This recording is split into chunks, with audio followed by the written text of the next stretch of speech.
Hi, it's Monday afternoon, about 3 o'clock here on the East Coast. I want to do a quick video to wrap up week 10 and talk a little bit about week 11. Um, yes. All right. But I'm going to start with week 11. And in the Weichert book, we had just one chapter to read this week, a relatively short week on internal controls. Okay, and just to read the opening little blurb, it gives you a sense of what this week is about. As the economy gets worse, you'll find there's more pressure, and people who have the opportunity to commit fraud will find the rationalization to do it. That's Janet Greenlee. Okay, so clearly this week is about trying to limit, if not eliminate, fraud from your from the nonprofit organization. And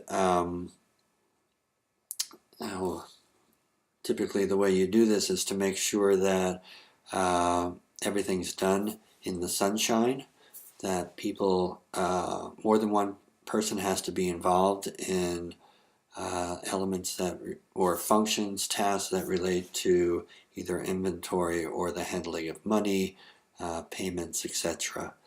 So we'll talk about that a little bit. We'll also talk a little bit about Sarbanes-Oxley.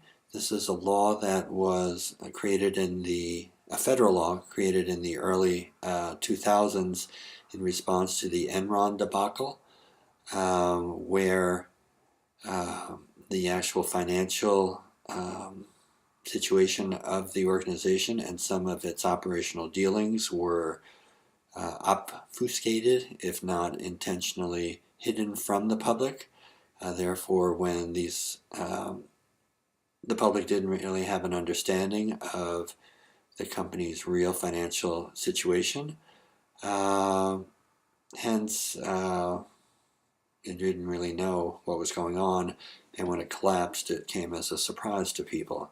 And so the federal government developed this law, Sarbanes-Oxley law, to make both for-profits and nonprofits more accountable to the public in terms of the financial dealings, and they did this by hopefully bringing more sunshine to the financial operations of both for-profit and nonprofit organizations.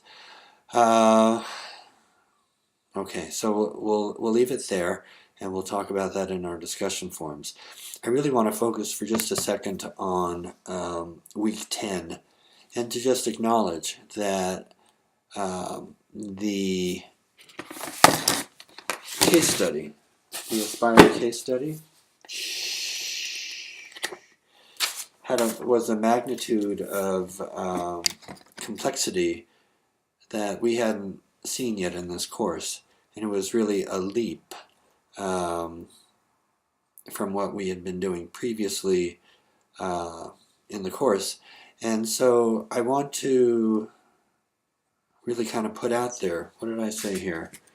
Due to the lack of participation in the discussion forums, I'm concerned that some of you are getting lost and so really couldn't participate. If this is the case, please drop me a message. I'll do a video that provides some extra detail on how to break down and understand materials and financial statements. All I'm trying to say here is that I did have a long conversation with one of you on a Sunday morning to try to explain financial statements to you, and I think we did okay, but I'm sensing that maybe more than one of you are having trouble sort of keeping up with the course because of this leap in complexity that we've had as it relates to the case studies and the financial statements we're supposed to analyze.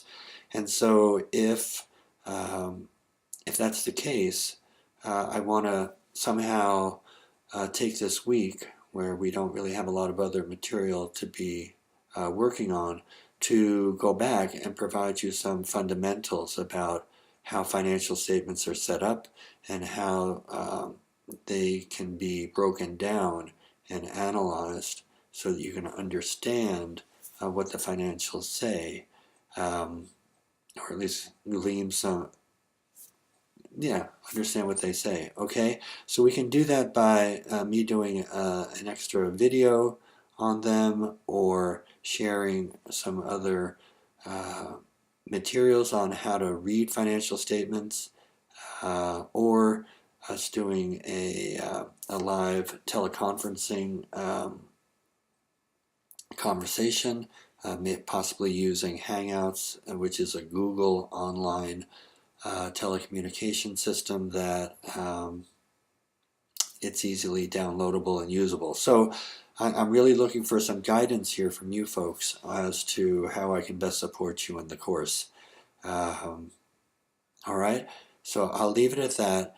I will apologize. One of you asked me a question on Thursday. I didn't see it, and there was a medical emergency. My mom was in the hospital from Friday to Sunday, so I was kind of out of the loop there. So, you know, I apologize for not being as attentive as maybe I could have or would have been otherwise. Okay, um, okay, but everything's fine with my mom, so I'm really focused here. And if there's something I can do to help you out in the course, please let me know. Okay, just send me a little message, and we'll go from there. All right. Okay. Bye.